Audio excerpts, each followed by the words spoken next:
Hai, Assalamualaikum. It's me Syafinas and welcome back to channel Pukul 3 Pagi. Terima kasih sebab dah klik video ni. Untuk video kali ni, Nas nak kongsikan beberapa cerita seram yang Nas pernah baca dekat Reddit. So Reddit ni ialah forum internet yang ada macam-macam subforum atau subreddit untuk politik, gardening, astronomi, skincare. Ada subreddit just untuk orang tunjuk gambar kucing dengan lidah terkeluar. Tapi dalam banyak-banyak subreddit yang berfaedah yang ada dekat Reddit, Nas suka baca cerita seram. Especially cerita seram yang nyata. Nas dah cuba translate ke semua cerita yang Nas pilih ni sebaik mungkin. Nas harap korang enjoy lah dengan video kali ni. Sebelum kita teruskan, macam biasa, jangan lupa subscribe ke channel Pukul 3 Pagi untuk membantu channel ni berkembang. Let's jump into today's stories.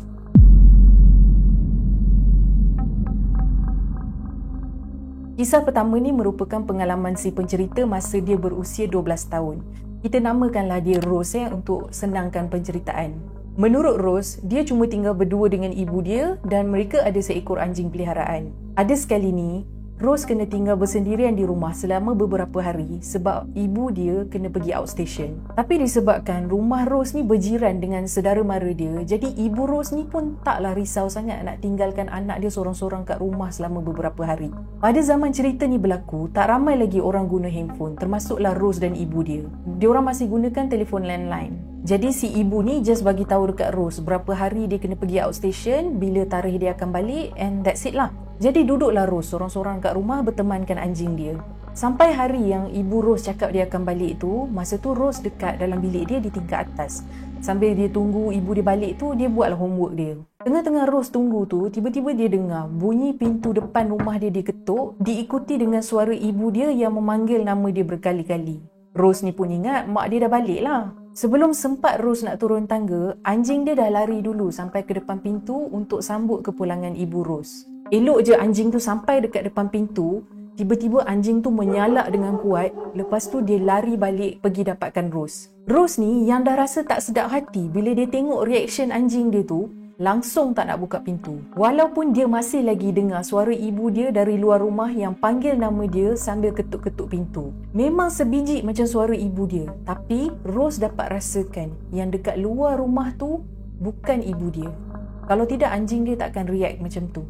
Dalam tengah Rose dengan anjing dia tu ketakutan, tiba-tiba telefon rumah dia berbunyi. Dan bunyi ketukan dekat pintu tadi terus berhenti. Rose pun angkat telefon dan panggilan tu adalah dari ibu Rose. Ibu Rose bagi tahu yang dia tak dapat balik lagi hari tu.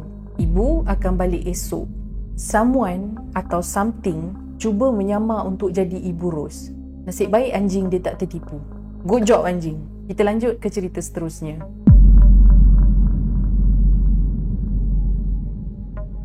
Cerita kedua ni datangnya dari seorang perempuan yang bernama Jade. Kata Jade, masa dia kecil dulu, dia sangat rapat dengan seorang sepupu dia ni yang bernama Lisa. Nak-nak pula, Jade dengan Lisa ni membesar sama-sama. Tapi kata Jade, bila diorang dah makin membesar dan diorang dah lanjut ke universiti, sebab dah jarang jumpa, hubungan diorang ni dah tak serapat macam masa diorang kecil-kecil dulu. Dan lama-lama diorang dah bawa haluan masing-masing. Satu malam ni, Jade terbangun tengah-tengah malam sebab dia nak pergi toilet. Jade cakap dia malas nak buka lampu. Lepas dia guna toilet tu, dia pun pergilah ke sinki untuk nak cuci tangan dia. Masa Jade berdiri dekat sinki tu, dari cermin muka yang ada dekat depan dia tu, Jade nampak Lisa tengah berdiri dekat belakang dia, betul-betul dekat pintu toilet. Jade pun confused lah, macam mana Lisa boleh ada dekat dalam rumah dia tengah-tengah malam macam tu. Masa ni Lisa pun cakap kat Jade. Dia bagi tahu Jade yang dia sayangkan Jade dan dia suruh Jade jaga diri elok-elok. Lepas tu, Lisa terus berjalan pergi dari pintu toilet tu sampai Jade dah tak nampak dia. Jade cakap masa tu jantung dia memang dah laju sebab campur-campur perasaan confused dengan takut. Yelah, Lisa yang dia dah lama tak jumpa tiba-tiba muncul dekat belakang dia kat dalam cermin macam tu. Jade pun balik ke katil dia, dia cuba tenangkan diri dia. Dia fikir mungkin masa tu dia dah mengantuk sangat kot. Maybe yang dia nampak tadi tu mimpi je kot. Jade pun baring dan sambung tidur. Esoknya, Jade dapat panggilan telefon dari mak dia. Dan mak dia bagi tahu yang Lisa telah meninggal dunia pada malam tadi. Lisa dibunuh oleh teman lelaki dia sendiri. Teman lelaki Lisa ni mabuk dan dia pukul Lisa sampai Lisa kehilangan nyawa dia. Jade percaya yang malam tu Lisa datang untuk jumpa dia buat kali terakhir.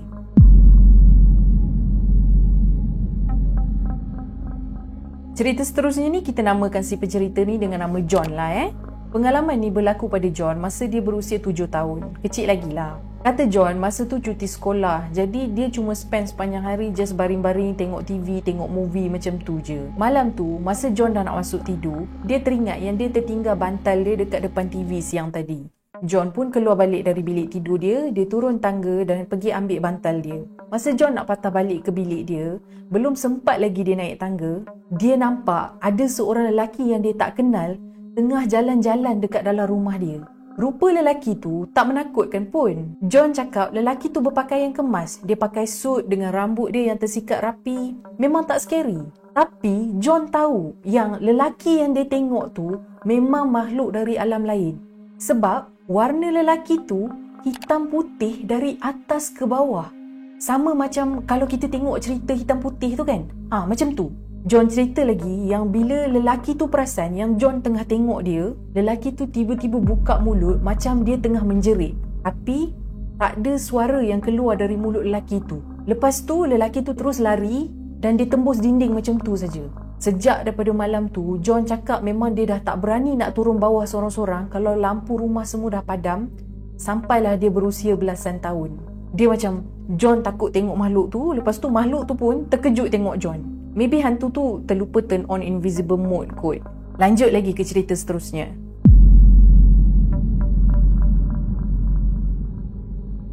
Cerita last yang Nas nak sampaikan ni diceritakan oleh seorang lelaki yang bernama Jason. Dan peristiwa ni berlaku dekat dia masa dia berusia 4 tahun. Walaupun Jason masih lagi kecil masa tu, tapi dia cakap memori kejadian ni masih lagi betul-betul clear dekat dalam kepala dia. Kata Jason, masa ni keluarga dia baru je berpindah kat satu rumah ni. Rumah ni pula, rumah yang dah lama dibina tau. Dari tahun 1920-an macam tu. Satu hari ni, masa Jason tengah duduk sorang-sorang main-main dengan toys dia dekat ruang tamu. Yelah, budak 4 tahun kan, nak buat kerja apa lagi? Main toys lah. Dia nampak 2 orang lelaki ni kat dalam rumah dia. Seorang tu kanak-kanak dan seorang lagi orang dewasa yang dah agak berumur. Kira pakcik-pakcik lah. Budak dengan pakcik ni cuma berdiri je sebelah-sebelah sambil tengok Jason main-main dengan toys dia tu. Kata Jason, dia ingat lagi yang pakaian 2 orang yang dia nampak tu macam pakaian orang dulu-dulu. Macam style budak-budak paperboy tu. Jason pun just tengok je lah 2 orang tu.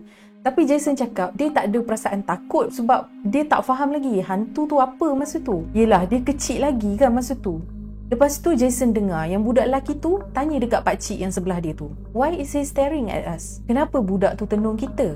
Nak tahu apa pakcik tu cakap? Pakcik tu jawab balik dekat budak lelaki tu, "It's okay. He cannot see us." Tak apa. Dia tak nampak kita.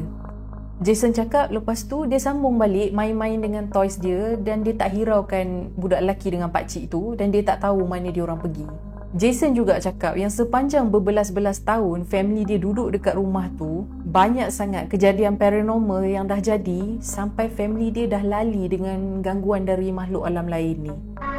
Pernah sekali ni, mak Jason ni baru siap lipat baju. Jadi dia masukkanlah baju tu kat dalam bakul untuk dibawa simpan nanti. So mak Jason pun letaklah bakul tu kat tepi tangga dulu. Bakul tu dari elok-elok dekat atas lantai, tiba-tiba boleh naik terapung sampai 5 kaki dari atas lantai. Lepas tu bakul tu kena lempar kat dinding. Habis berterabur semua baju yang mak Jason dah lipat. Jason cerita juga yang diorang tak boleh gantung satu pun gambar family diorang kat dalam rumah tu. Kalau gantung hari ni, esok confirm frame tu jatuh. Kira memang diorang satu family duduk dekat rumah tu dengan makhluk dari alam sebelah. Alright guys, terima kasih sebab dah menonton sampai setakat ni. Nas harap korang enjoy dengan cerita-cerita yang Nas kongsikan hari ni. Kalau korang nak lagi cerita seram dari Reddit, komen dekat bawah. Nanti Nas akan buat lagi video macam ni. Sebab banyak sangat cerita interesting yang Nas jumpa dekat situ. Atau kalau ada viewers yang nak share cerita seram dari pengalaman korang sendiri, korang boleh share dengan Nas dekat email ni. Nas tulis emailnya kat sini. Be safe, be kind and I will see you in my next video. Bye.